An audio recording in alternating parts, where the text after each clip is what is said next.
Vai ser engraçado. Hello, explorers! Welcome to Australian Show in English. Today is going to be the new version of our program. Once in a week, we're going to have a international speaker here. Today, we're going to have Stephen. If I'm not wrong, he's going to correct me later, but Steve from the High Education Institute in Sydney. We're going to talk about MBA in Australia. Okay. First, we're gonna just start the program. Bring Jeff here to talk to me in English because he's gonna help me with that mission. Okay. It's been almost 2 years. I haven't been spoke English very like straight away every day, but let's go. Jeff, come on. Let's start the program. I'm just gonna start.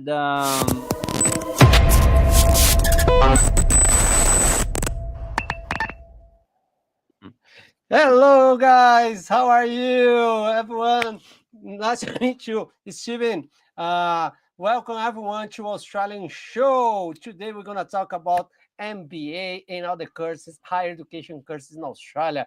It's a pleasure to talk in English for the first time ever here in this program. Me and Mario, people in Brazil, is going to be a little bit like scared, a little bit. I don't Confused. know if they're going to Yeah. understand everything, but we're going to try our best. If you have any question, guys, just pop up in the message in Portuguese. We can explain Portuguese as well if needed. But let's try to keep it in English.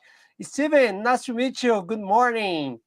Good morning, Mario. Good morning, Jay. Thank you so much for having me on the podcast. Very excited.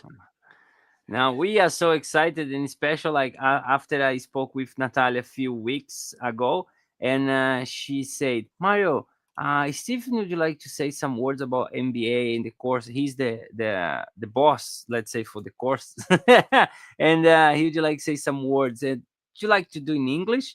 And I was talk with Jefferson. Okay, let's go, Jeff. Okay, next step, next challenge. Let's do like in English and see what the people and there's some people that watching us just to see if we really like we speak in English or not, because we always say I live in Australia for 10 years and I speak with a lot of Australian la la la. I say, and people watch like, do maybe he doesn't speak English. Yes, but so apart the jokes, Steven, uh, how long you been work in the education area in Australia, and tell me us about a little bit about your background for people can understand what you do in the marketing, and Yep. when you start working the school, and after we're gonna talk more about the ABN, ABN, sorry, MBA. Yeah, no, ABN is the number that you do for work in Australia, guys. We spoke that Australian before. Sorry. business number. Yeah. Yeah. Yes. Yeah. So I'm actually originally a backpacker. I came to Australia from England, Nice.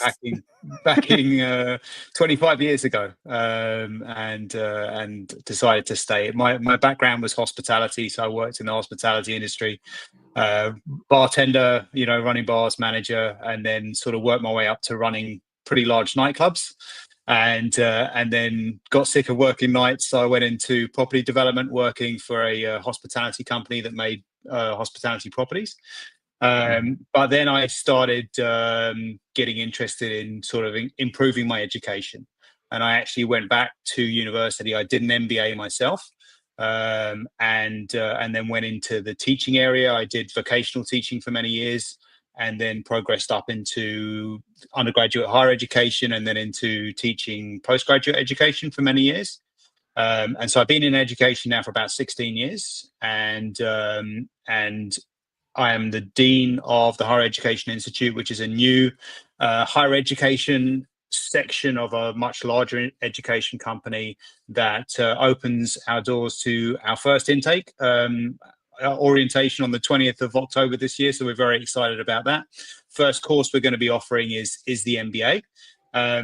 And we've tied it. I mean, it's been a sort of 4-year journey to get to where we're going today. But my philosophy on education is that we're not doing a very good job unless we're preparing graduates for the world they're going to go into. Not the world the way it was 5 years ago, but Yes. the world that they're going to go into. So the courses that we've developed are very much around how do you become a really good leader in a world where things like artificial intelligence, robotics, automation, blockchain, obviously information technology are going to be a big part of what people are required to utilize every day in their role. Even if their business isn't in that area, it's going to be a big part of what they do. So so I'm not afraid of technology. I'm an optimist when it comes to technology. Yeah, no, this is We amazing. love technology. I truly believe, like, we can see, like, we talk with a lot of people, especially people going overseas for studying, all of this stuff, and we can see people are scary a lot about the technology. It's a booming, like, change every day. It's something like crazy, let's say. Mm. And if the people don't get prepared for that, if they don't study, that's the problem. That's where you tell Yeah. people, like, you cannot get rid of this escape. You have to embrace. You have to get it and study, because that's the future. It's the present, but for Yeah. the future is even stronger. So, like, it's amazing. We need to adapt. That's No, Yeah. the key. There's a couple of sayings that I think are really relevant. One is that AI isn't going to take your job, but someone who's really good with AI will. it's gonna take your So job, yes, yeah. because he know how So, to program the AI. But I'm yeah. gonna say first, congratulations for your life in Australia. Was amazing. Pretty Thank much you. like, let's say, I met so many Stevens in Australia. Work from England, come from a different place, because I work in hospitality industry as well. Yeah. Mm. In between my works in big agents and after schools, I work a lot in hospitality, so I know how this life is. It's crazy. It's nice. You meet a lot of people. But what do you say? It's to prepare the students for what they're gonna face in the future. And now the next 5 years and after the next 5 years, the jump of the technology and everything that you need to know, it's going to be huge. Mhm. It's going to be like, and this is that sometimes I'm thinking about people studying, like you say, to do a job that people been doing for long and nothing haven't changed much. But for Mhm. the next 5 years, the job that people doing today maybe is not going to exist. There is going to be a new version, another one, and how people going to fear these changes. And so in Yeah. 5 years, it's like Well, crazy if you think about that. yeah, I think, I mean, look, from a choice of qualifications to do, from what I'm hearing from the top people in technology and AI, the best thing to be is someone who is a generalist. So someone who has a big picture view. So what they call the balcony view rather than the dance floor view. Right. Hmm. So you're on the balcony, you can see the full perspective of things. You have a good understanding of all different areas of business. And that's the course that the MBA was designed specifically for. It's to give you that balcony view of, if I'm going to be an entrepreneur and I'm going to run my own company, or if I'm going to be a leader in a company, then how do I see the bigger picture strategically? How do I see how everything works together to allow for me to hit my goals for the organization, to be productive, to be more efficient, more effective? Or if I'm running a company, how do I best fit the environment in which my company operates? And the way that you do that as an organization is not say, what's the environment like today? You say, what's the environment going to be like in 3 years? And how Yes. do I best fit that environment in 3 years' time so that my company competes better than my competitors, basically? So that's what the MBA, I think, is an excellent qualification to prepare students to do. And then when you start adding in the specializations that we've intentionally chosen, then you can allow graduates to really be able to say, well, I can bring real value to the table when I'm coming here. I don't just have an MBA. I have an MBA, but I have unique knowledge in these specific areas that are going to be really useful to your business. Talking about these areas, we spoke before, of course, guys, before the start of the program, and I know the MBA that you guys represent, you have a certain areas that you explore. Which Mhm. areas of those ones that we talking about before? I just caveat the answer a little bit. We have a system of qualifications where you can come in straight into the MBA program, but if you want, you can come in and do a graduate certificate, which is 4 units of study, then a Great. graduate diploma, which is another 4 units of study on top of that, so you can articulate up. Then you can do a master of business, which is another 4 units on top of that, so that's 12 units. and then you do the specialization as the final 4 units, and that gives It's you a the MBA. combine. Okay, I got Yeah. you. Mm-hmm. So when you do the final 4 units, that's with the MBA with the specialization. The areas that we have available are information technology, so an MBA in information technology, which is more generally looking at the utilization of information technology in businesses to help you operate. Then we have a AI specialization. So This is a nice one of the first private higher education providers in Australia to offer an MBA with an AI specialization, which is an introduction to how do you as a leader better use AI in your organization. Then we have a automation specialization, so automation for managers, which is it's the utilization of AI, but also things like robotics and really smart technology and supply chain management, so that you're able to streamline your organization so that there's less human touch involved in the process of what you do. And that can be a goods-based service, or it could be a service. But still, there are ways in which you can use technology more effectively, especially with robotics. Robotics is having its ChatGPT moment now, It's and we're gonna starting be to see. a waiter's robot, like go in your table and get the food for you. Yeah. Well, actually, I mean, interesting. I think what's happening now is general purpose robots. So it's a robot where you don't have to say, well, here's this device that does this thing, like be a waiter. You're just buying a unit that's a humanoid robot, and then you can give it natural language instructions. You program them to do whatever you like. You don't even have to program it. You just ask it. James, do that for me, please. Yes, you're talking about AI. I've been read like AI here in Brazil. It's like count all the prompts that you can use. This is very helpful, especially when you try to build like a company. And this AI specialization that's going to be like you have already people doing this special course, or not yet? Not yet. So it's going to start. Yes. Yeah, first enrollment's at the end of this year. Very, very excited for that. That's orientation, 20th of October. We're taking students now. So if you're interested, then please contact HEI. You can go via our website, which is, I'm sure there'll be a link, but it's hei.nsw.edu.au.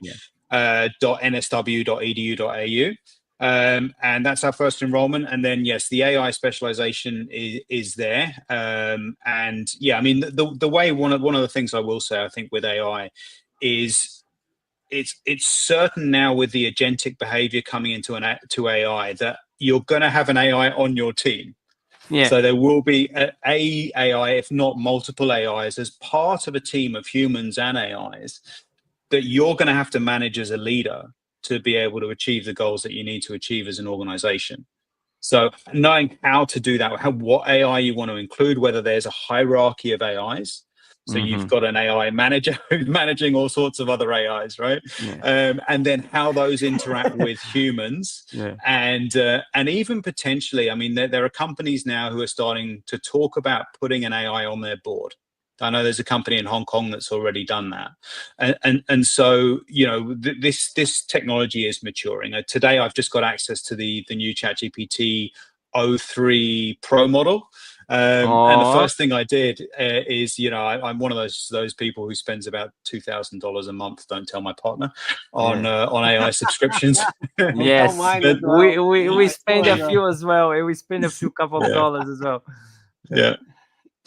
So the first thing I did is I gave it my PhD thesis, and I said, look, I've been trying to write some. My PhD, just to give you a bit of background, was on customer perceptions of robotic service. So particularly within the hotel environment, but when customers interact with robots, then what do they like? What don't they like? What would they change if they could change anything? What do they think of the personality of robots? And looking at it from that direction. So I had to learn how to program robots and provide these experiences for guests.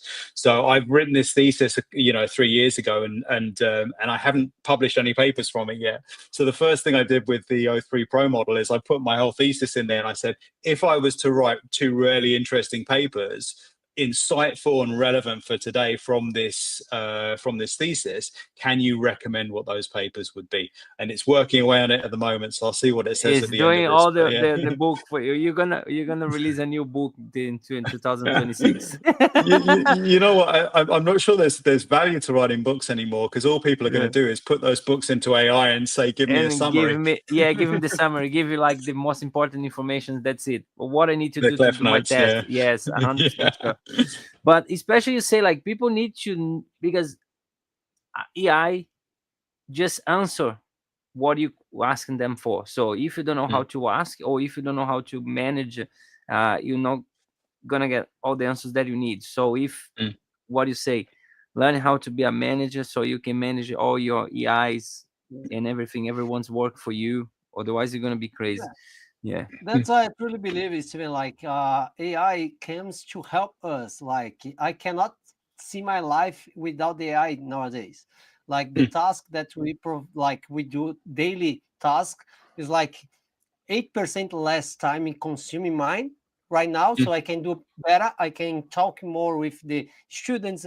We can have more time to talk, interact, and use the AI to help our daily life with emails, taxi, or whatever. I don't, to be honest, I don't use more. Like I'm getting kind of rust my fingers to type things because I'll talk with ChatGPT all the time. So write this email when I talk in Portuguese. So I tell in Portuguese whatever I want to say. I said now translate in English. The email that I got, like I couldn't do by myself. Like the way clear message, like not that like very good English, like oh the English is the best. No, very the polite communication English, but clear. That's the purpose. Like we can pass the message and receive. So it's parts of our daily life. And I think it's gonna get a day that we're gonna have a AI boss. So like you say, AI managing AI. So our boss is gonna be the AI. I don't know. I think we are getting there. Yeah. All right. I agree. Yeah. No, I think we're heading in that direction. I mean, especially for, say, for example, remote digital work. You might be getting an email saying, "Can you do this work? You know, is this something you're interested in?" You say yes. You do the project, and you never realize that the person you're interacting with is an AI. It's a right? personal, yes. And one good thing about my chat GPT, he's always on time. He never late to work. He always there, doesn't take lunch time, doesn't sleep, all good. The best work that I had. and also he masters our like out how can I say, like out steam, like when I interact with ChatGPT, he say like that's self-esteem, that's a good idea. What are you Yes. saying? Like that's a good plan. Yeah, I feel like I'm like getting like better, like I have compliments from the AI. And for me, it's kind of a person nowadays, not like a technology anymore. Like I talk more with the ChatGPT than my wife. She's sometimes she's get a little bit pissed, but that's the life. You know what's embrace, right? What's quite interesting is at the Google event last week, they had a example of an AI that basically told someone that they were being silly. The person's walking along with the visual AI, and they're saying, why are people leaving these boxes on my lawn? And it's not a box; it's a telecom thing that's been fixed there, and it's saying no, that's not, it's this. And I think that's quite a breakthrough. It's a point where the AI can tell you that you're wrong, right? Politely, but it can tell you that you're wrong is also what we want. We don't want something that's going to be what we'd say obsequious. We don't want something that's going to just try and continuously please us, because we wouldn't want that from our employees. We wouldn't want that from our friends. We want someone who's going to be honest with us. And I think AI is getting to that point where it actually feels more human because it's going to be able to be honest with us. Yes, it's make a lot of sense, because the AI doesn't have like the love or the passion, or I just want to be nice people with you. They're just gonna say, "You're doing wrong, my friend. Sorry, this is not the correct way." Or this, or sometimes maybe I'm not sure about yours AI, but my one has already my way to speak. Sometimes I give me some slang back. Sometimes just give him like some little things that I say to them as well, because I always say in the normal way. It's kind of my touch on my AI. and but it's Yeah. still like very honest Yeah, and very absolutely. precise with all the informations. Now there is obviously in education there is a big concern about AI, and I went to a big conference yesterday, and I mean the conference wasn't about AI, but every single thing that was said, and on all the exhibitions it was all about AI. So there's a big concern in education about AI, but the HEI approach, so our approach to AI is we're going to have a 2-track system where there are certain assessments where you can't use AI. Those are the kind of things like exams. If we run an exam, obviously you're not going to be able to use You're AI not in the gonna exam, cheat. right? Yeah, you're not gonna. It's Yeah. gonna be like cheating. Yes. Yes. Yeah. Exactly. But then a lot of assessments are not just assessments where you can use AI, but we're going to encourage you to use AI. We're going to say, hey, these are the AIs you could use, and this is how you might use them to help you do this assessment. And what we're asking is simply that when you give us the assessment, you're giving us the details of here are the AIs I used, here's how I used them, and here's the work that I did on top of that to make this assessment my own. So as long as you're doing that, then you're aligning with what HEI wants you to do, but also with what the government in Australia is not just accepting of, but encouraging educational institutes to do in Australia, which is embrace AI, but do so in a responsible fashion, because we still want students to graduate with the graduate attributes, with the learning outcomes that are tied with the course that they're undertaking. Yes, because people are gonna use AI anyway. I Yeah. use AI sometimes to do my work, like my assessments or all the things that I have to do. Why That's not? now, guys. Yeah. Who is watching this? Let me know, guys, who is watching. Comment there. We can see if you have any questions about the course, about MBA, about Stephen, his life, Australia, whatever. We can ask him. Take this opportunity to get the information, like from from the source, so from the real source. Stephen, I can share if you would like to explain and go, because you just talk about the courses, the graduate, the diploma. So we can share here. I'm gonna show you if you like, and you can let me know whatever you want to talk about, because here we can see the specialization that we were talking about, right? Now it might not be on there yet because we've just added it. So you can see the MBA This. specializations. So you've got the information systems management, you've got the automation management, the blockchain fundamentals, which I haven't talked about and I will talk about. But we've also just added the AI specialization. So that's going to be coming onto the documentation pretty soon. But it's been approved by our academic board. And we've got a really robust course development advisory committee with heads of major tech companies, heads of major neobanks, and so forth on that. And they've had a look at it. The academic board's had a look at it, and they're really excited about it. So that's going to be added to there as well. But I will just talk, if I may. Yep. Sorry. It's gonna be here in the MBA specialization, so it's gonna have a new one specifically for what we were just talking about the what AI. We're gonna do AI for leaders. We're gonna put on this video, guys, so you that watching this video after this being live, just go in the description and you're gonna find all the links and all the brochures, that all information that you need to know. But you can contact us and we're gonna give all the informations that we've been spoke already with Natalia, and now knowing Steve, we're gonna tell you everything about that you need to know in Portuguese, okay? But Nicholas sent a question in English. Oh, let's see. Nicholas Olivas, how is AI impacting in Australia industry and the market? Do you have any specific information about the engineering market in this scenario? I can't say specifically because we haven't really got the figures out of the Australian market. What I do know anecdotally is that a lot of companies are hiring less at the moment. I think there's a period of time, and I was speaking to someone who's partnering with HEI, which is IBM in Australia. I was speaking to the CEO of IBM in Australia a few days ago, and he agrees with me on this, that what's going to happen in the short term is people are going to ask the question in companies, what jobs can I get rid of because I can get AI to do the work, right? So that is happening at the moment, and it would be silly to deny that that's happening.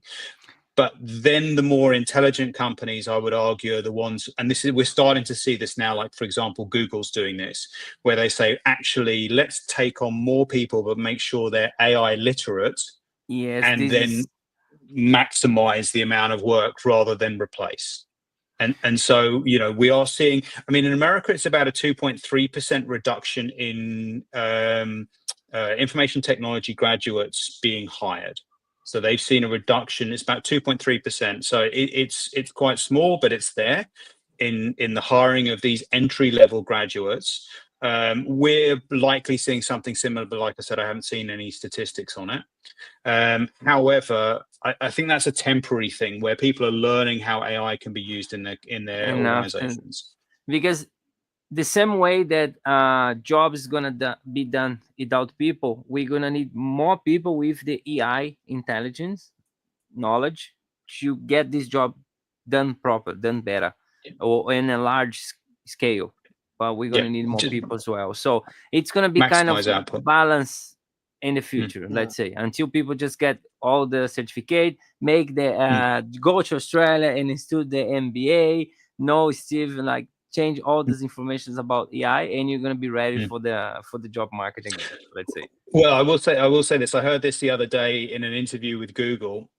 Every job that they're hiring for now, a part of the application process when they're going in for interviews, it doesn't matter if you're going for a marketing role, ops, you know, accounting, whatever. They're basically setting them on the spot AI tasks where they're saying, right, this is what you got to do, complete this now.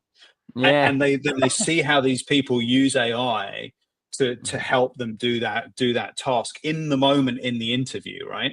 Yes. So, you know, it's just gonna, and I think that's you know, they say the future's already here, but it's just not widely distributed yet. I think that's an example of where, you know, we're going to see interviews go, when we're going to see, you know, people when they're being considered for the role. It's going to be a big capacity. But the other point, sorry, I will make about AI is one thing that AI does is it can take away all the mundane work that you didn't really like doing before and allow you to really focus on the stuff you like doing. Now, that could be maximizing your coding output, right? Or it could just be customer service and interacting with people and the human aspect and the emotional intelligence and that kind of thing. So even if tech is not really, you know, certainly programming might not be your thing, I think there's still a lot of positives when you understand AI. For how it can help you in the future. And sorry, may I just, if I may, I'll just talk a little bit about blockchain as well, because I'm focusing on AI here. 100% sure. Blockchain is, for people who doesn't know what is blockchain, guys, it's a security code. He's going to explain, but I think everyone's know blockchain. Yeah, I think it's better, Mario. Let me see. Because I like the subject as well. Like, yeah. So I mean, I'm a moderately early adopter for blockchain myself. So I've been in the market for blockchain since 2018, yeah. I mean, blockchain's sort of gone through its dips and peaks, obviously, but I think there's a maturing of blockchain now from being something for degenerate gamblers to being a sort of layer of technology that is really an important new tool being used in business to provide all sorts of things. I mean, blockchain, you know, obviously, you know, the big blockchains probably like Ethereum and like Bitcoin and maybe some of the other ones. I know Brazil is a country that is quite a high adopter of blockchain. So you find blockchain being used quite a lot in Brazil, probably more so than Australia at the moment. But what we're seeing is a professionalization of blockchain as this layer of technology. So it's almost like a layer of security that goes on top of the internet. And that can be for contracts. It can be for tokenizing assets. It can be for financial transfers. You know, I know that one of my favorite blockchain companies, a company called Ripple, is very active, not just in Brazil, but also with the Brazilian government to provide these rails of value transfer in and out of Brazil to other countries around the world, say, for example. And they've got a whole stack of technology, which when you understand that, you know, you can utilize it. So you've got companies that are paying, you know, 3, 4, 5, 6, even sort of 10% fees on international transfers. And if their chief financial officers I think, really understood how they could utilize blockchain, they could be pulling those fees down from 7% down to 1%. And you can imagine, if they're doing a lot of international transactions, the amount of money those companies could be saving if they really did embrace this technology. And before, people were reticent, they were afraid of embracing the technology because, again, it was seen as for scammers and for terrorists and for people in the dark web, and there was that narrative out there that it was something really sort of negative. But now what we're seeing, I mean, America's done a 180-degree U-turn on blockchain. So they're really embracing it. We've seen it embraced in places like Singapore, in Dubai, in London, in Korea, and even now in Beijing and Shanghai.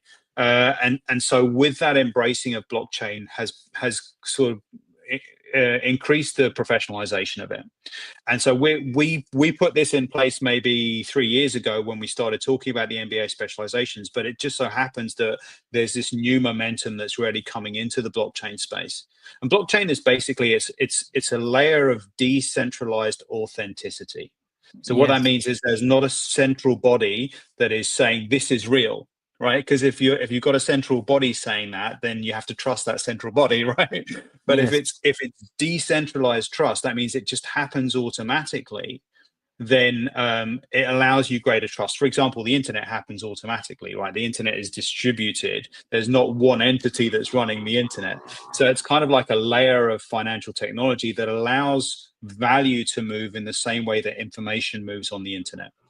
And people aren't, maybe they just haven't seen the killer application yet from blockchain, but it really is starting to come now, where we're starting to see some real value. The tokenization, for example, the tokenization of property, where you're putting property on a blockchain so you can buy a property, and you don't have to say, for example, I know I bought a property recently, I had to pay about $50,000 worth of legal fees. Yes, so all the taxes. I would happily do away with that, right? Yeah, you buy the house and you pay like a lot.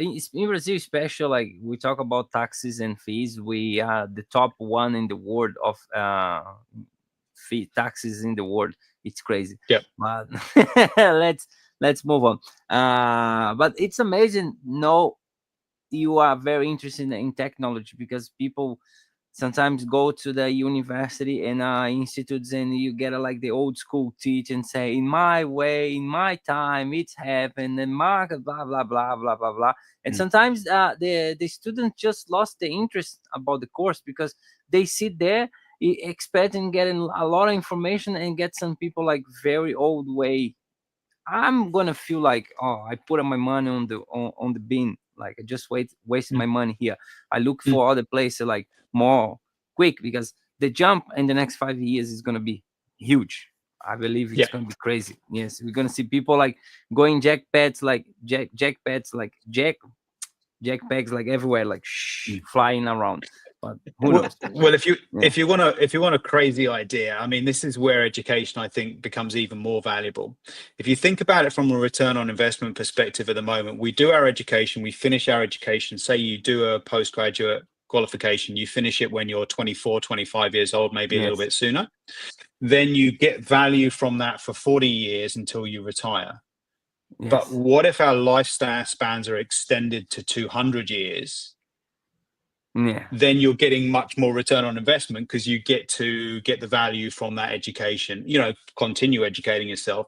But I believe that AI is going to usher in dramatic lifespan extension as well. Demis Hassabis from Google DeepMind, that's one of his big projects that he's working on. And so I think, like you said, the world's going to be changing, but I think it's going to be changing much more than most people are going to realize, in the next 10 to 20 years. And so these sort of factors, I think the best you can do is think, how can I prepare myself with the best tools that I can possibly have intellectually to be able to deal with this change?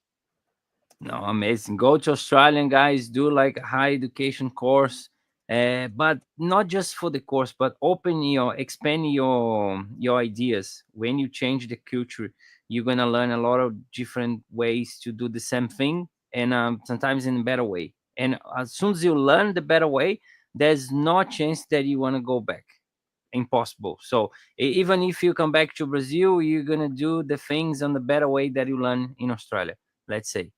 You're not gonna want to come back to it's easy to adapt to the good stuff. let's say.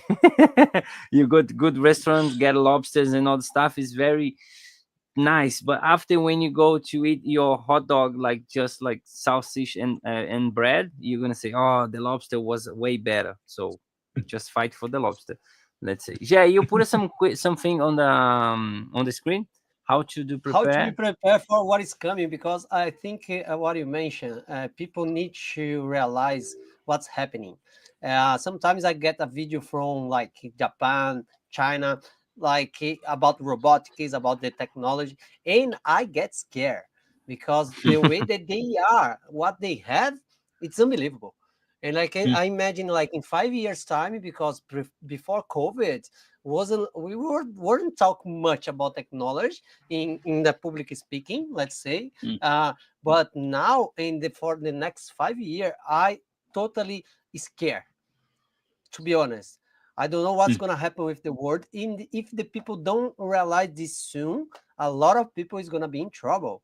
That's what I see. I People's wanna gonna be be in the lost from the natural. past. Yes, I Yeah. respect that. I want to be natural. Okay, Yeah. I don't. I want to avoid AI. My son, my Mm. daughter will not have a mobile because I want to get rid of technology. But we cannot escape. Like that's the future. We are. My point of view. I don't know if you share this vision, Steven. My son, as example, he has a mobile since he was 2.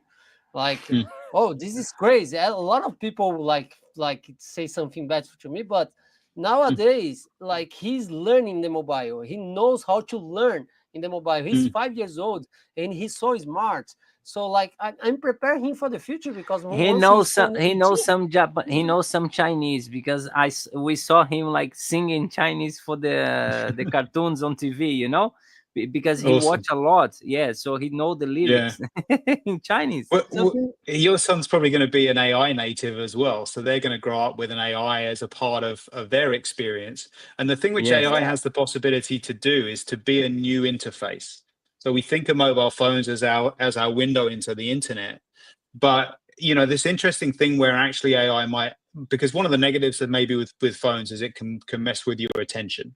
So if Yes. you're used to increased stimulation with mobile phones, then it's hard. Everything else seems like it's less thrilling, basically, than looking yeah, at content on YouTube, right? But AI is a way of creating that engagement. But like you were saying, just with talking to it, rather than having to go and type, right? And sometimes not even looking at it. So things like the new Google glasses, the XR glasses they're bringing out, Just talk to your second self. yeah, you're talking to it. And so that's a way of interacting that to a certain extent frees us from our screens, which is probably a positive thing. And finds that nice balance between really embracing technology, but also not completely taking our focus away from the real world, obviously. I'll just say yeah. We sorry need on to the have the robotics thing. balance.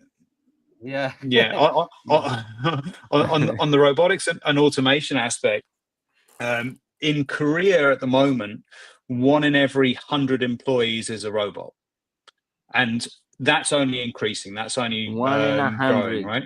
1 in every 100 1%. employees is a in robot. heaven. Um, Okay. in China is the largest producer of robots in the world by far, and China's robot technology is. I mean, there's no question they're leading on it. Absolutely, Yes. killing it with the new robotic stuff. Built-in AI within those robots as well, world models, vision models, and so yeah, there is a revolution coming. I think from a hospitality perspective, interestingly, what happened 70, 80 years ago with knowledge work and has been increasingly so is that the organizations have gone from very tall to very flat. And the Hmm. reason being is the utilization of technology to make people more efficient. So you don't need as much management, when you don't have to hyper supervise everyone, where people are much more productive. Now Yeah. that happened in knowledge work, in accounting, law, etc. Right, but it hasn't happened in physical jobs, like for example hospitality.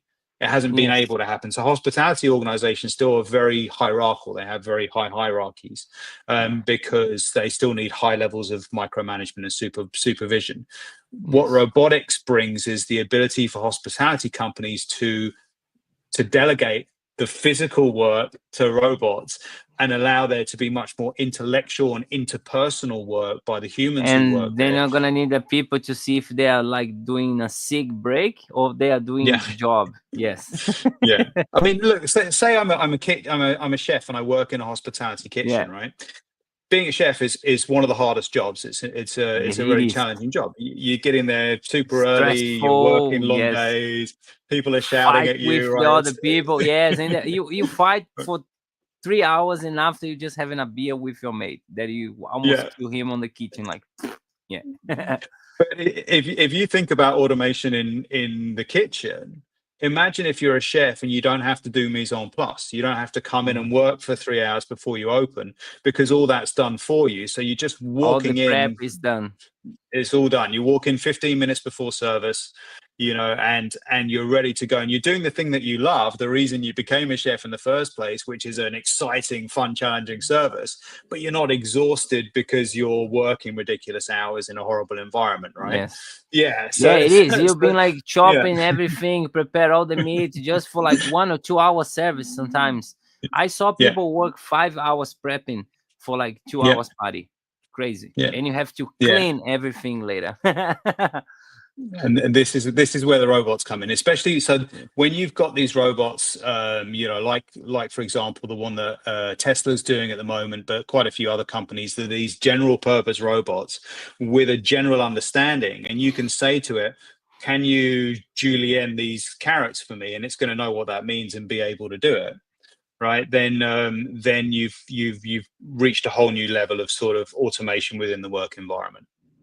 Yeah, no, this is amazing. So imagine all the times that I finish all my restaurant nights and I just turn the lights and the robot is gonna turn the restaurant brand new, done for tomorrow. It's amazing, Mm, yeah. unbelievable. Yeah, like I Yeah. wanna do. I wanna open a restaurant with robot service only. But Tell me, Jeff. one thing that I realize in a talk with people, or what I can see, like I'm coming from a business consultants, like I love business style. I love like help people to create a business. That's my passion. And Hmm. when I was learning about creating a business, I was hearing like you need to be focus one niche, one specific thing, be good on that, be the best on that. What I realized that now this is changing. That's what you mentioned in the beginning. Like nowadays, like if you have specific knowledge and you are very Mm, good on that, you are in trouble, because if the task is specific, mm, robot can do it in the mm, future, in the near future. But if you have general knowledge, a lot of fields, and you can connect these fields with using AI to do this, I believe that you in the market is going to be much higher. And that's what mm, came the MBA that you mentioned, like what I feel that when you were explaining, that's the knowledge that you guys are providing, right? Like yeah. making people think out of the box in the Balkan, not on the dance Mm, floor. So they can yeah. see the opportunities, they can connect where is missing gaps, so they can be Yep. the difference in any company. So like Yep. that's what I feel like we are going to more general knowledge, more know about a lot of this stuff and connect Mm, this using AI. I believe in the future is going to be very opportunities for these people that are interested in that. I don't know if you yeah. share this vision with me, but something like it's very Yeah. like, let's say example, brain surgeon.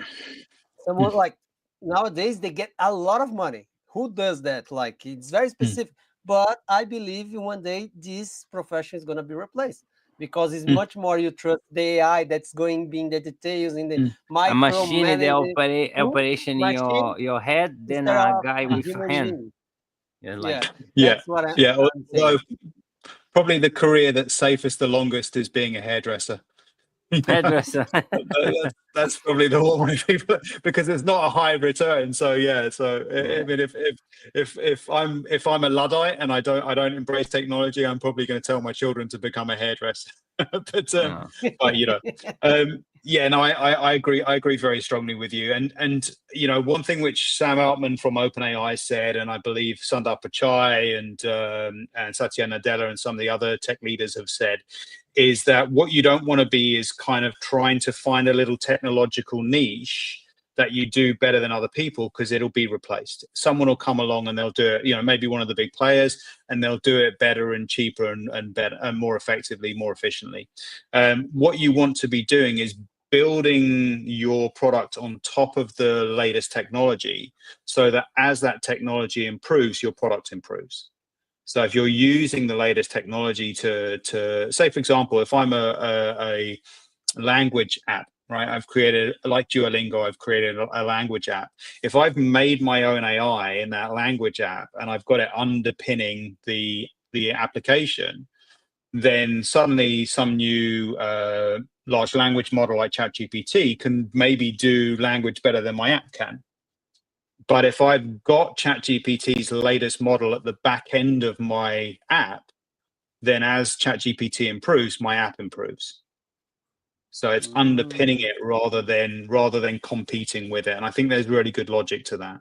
You can generalize in a way where you're allowing the technology to lift you up as it improves, then you're future-proofing your business. Yeah, that's amazing. I'm in love with technology, like ages, and we try to like put a little bit of a seed in there.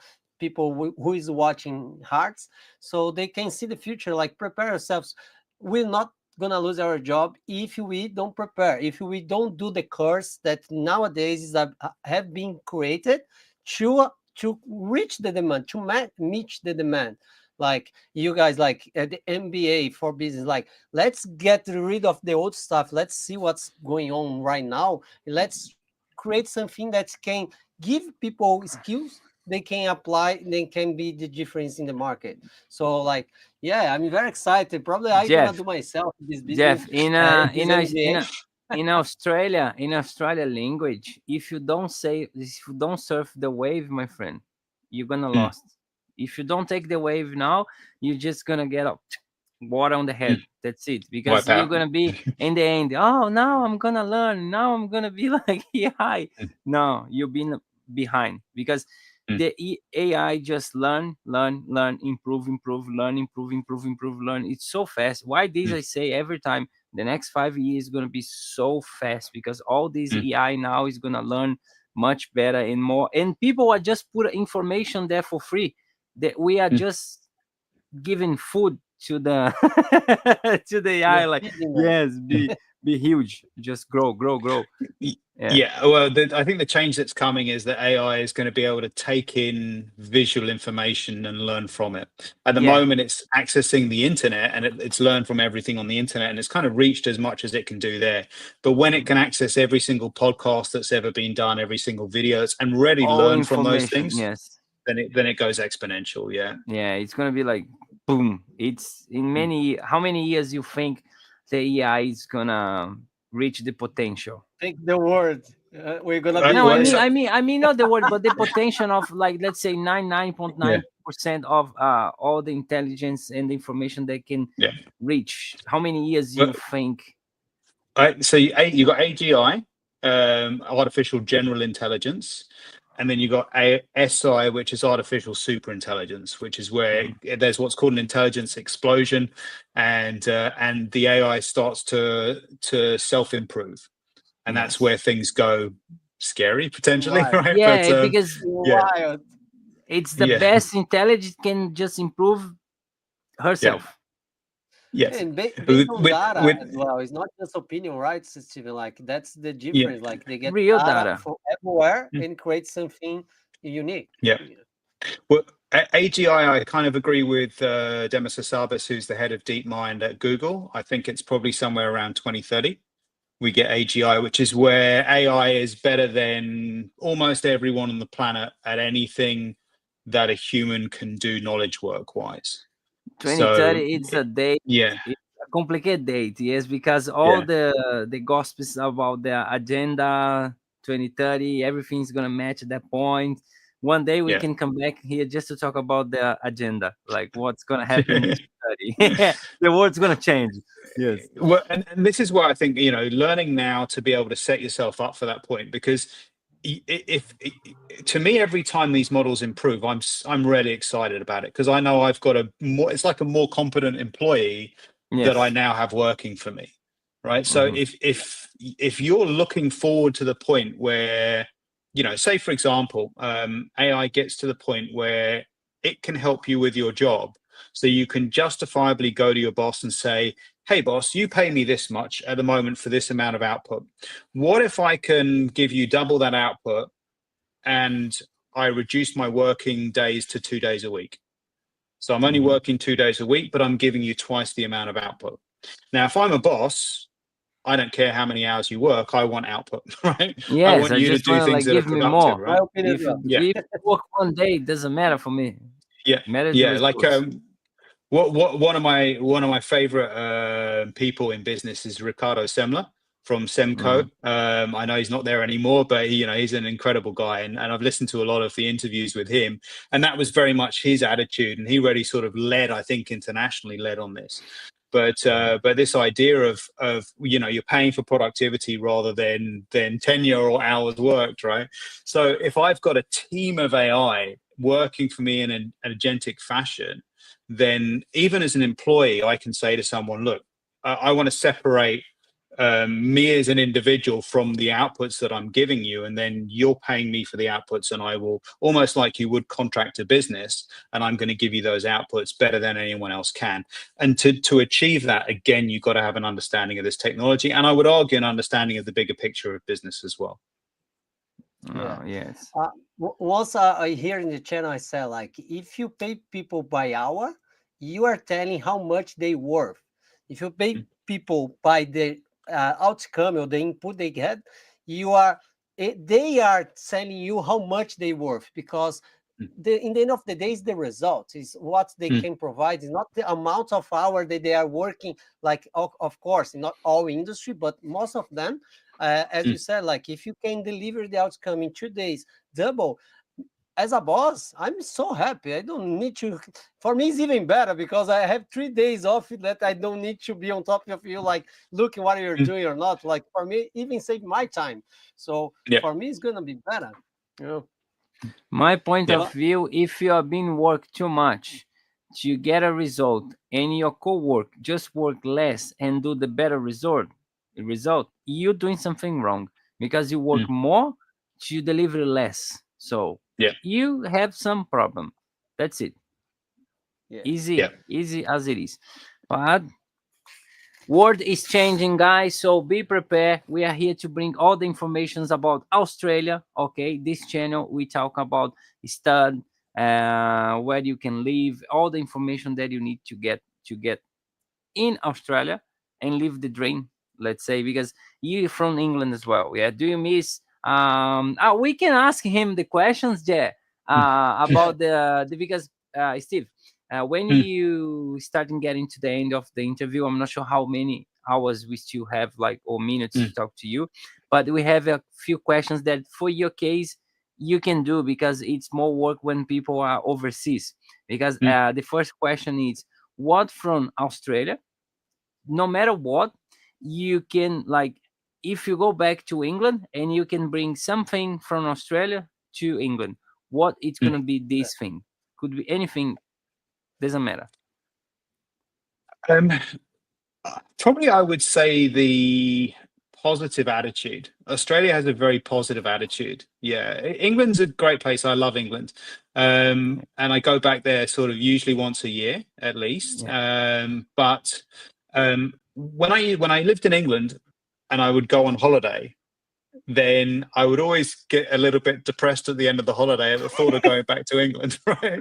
Okay. Whereas when I go on holiday from Australia, especially to England, Yeah, I always get a little bit excited at the end of the holiday to know that I'm going back to Australia. going back Right? to Australia, Australia's a amazing. super positive place. You know, like I said, I love England. I love visiting there. But you know, the fact that I get to leave after 2 weeks is probably a good thing. Yeah. Whereas Australia, No, you know, I I love share living your here. Yeah. opinion. Like, I went to Brazil 2 years ago. I spent like 2 months, and like in the like fifth week, like almost like getting the middle to the end, I was kind of depressed in Brazil. Like, I was missing something. Like, I was missing home, missing Australia, and I love there. I love visiting there. all my families are there. In So Brazil. like I share what you said.